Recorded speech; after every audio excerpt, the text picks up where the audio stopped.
Had I looked in the window sooner and been able to see Oswald, in my eagerness and haste to get to a phone, would I have even stopped? That day, that time, that sound, that first sound was so enormous. And then what followed was so fast. And yet, I can remember to this day all of it. I do not believe that any of us would exchange places with any other people or any other generation. The energy, the faith, the devotion which we bring to this endeavor will light our country and all who serve it. Kennedy, to me, And was the glow from that fire a different breed of politician, and I thought he had uncommon skills. So as a politician, I thought he was a cut above. I thought he was probably one of the more gifted political actors to appear on the scene in some time. And so, my fellow Americans, ask not what your country can do for you, ask what you can do for your country. I think the Kennedys represented hope, promise, and I think it was the abrupt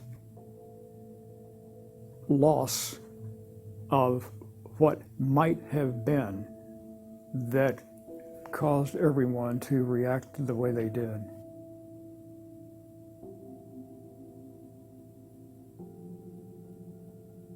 I watched the arrival at Love Field.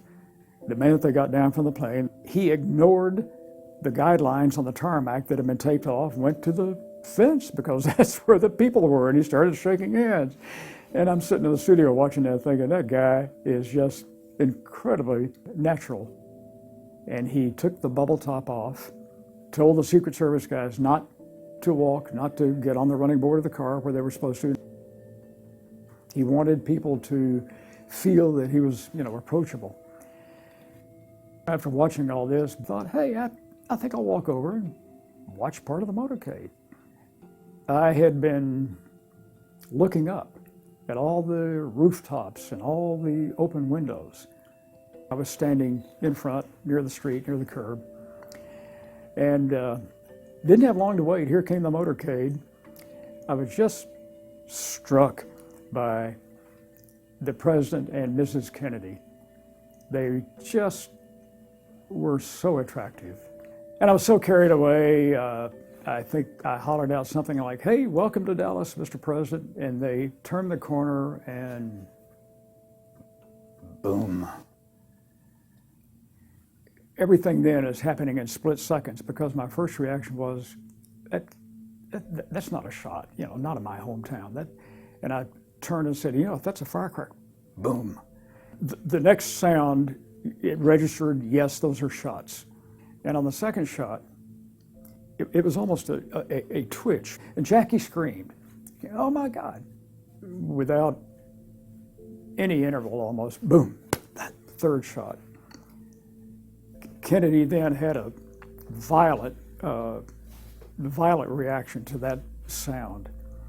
And Jackie started up out of the back seat and was crawling, trying to get over to the back of the car. And that's when this Secret Service guy ran right in front and came over the left rear fender of the limo, and he pushed them down and started screaming, go, go, go.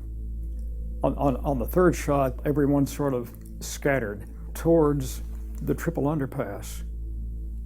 When it penetrates your consciousness that is a shot, and you realize they're not just shooting at another human being, but, at the president. it's a sense of total unreality. This can't be happening. Not here. Immediately afterwards, I saw this, and I've got to report it. I've got to get to a phone. The only thing I could think of would be in the depository building. At first, I ran across the street, and I'd seen this young couple over there, and they had gone to the ground, and I stopped and said, "Are you okay?" And he rolled over, and he looked up, and he said, "Yeah, but they got the president. They blew the side of his head in." Ran down the sidewalk and up the steps to the door of the depository building. And there was a guy standing in the doorway. The door was sort of half open. And I ran up and asked where a phone was. And he jerked his thumb and he said, "In there." I brushed by him and grabbed the only phone in the lobby and called into the station. I looked around, and I'm the only one there, the only one on a phone. So I just stayed and then would turn around and watch and listen to what was going on, which was chaos. They had found the shell casings on the 6th floor. Then a guy came down holding the rifle. They had found the actual spot from where it had been fired. So I ran back to the studio, walked in, and the first thing I asked was, "Is the president dead?" They said yes. About 3 weeks later, the Secret Service called and said they'd like to visit. They started by asking where I was standing, where I ran, and when I went up to the door, tell me about the guy standing there, what were his gestures, what were your gestures, what did he say, what did you say, and we went through this several times. And they finally said, "Are you familiar with the testimony of Lee Oswald after his arrest?" He states that as he was leaving the depository building, a young man with a crew cut rushed up, identified himself as a newsman, and asked where a phone was. This is obviously you. The irony of it was just extreme and bizarre, because within an hour and a half of the assassination, the assassin is caught. And then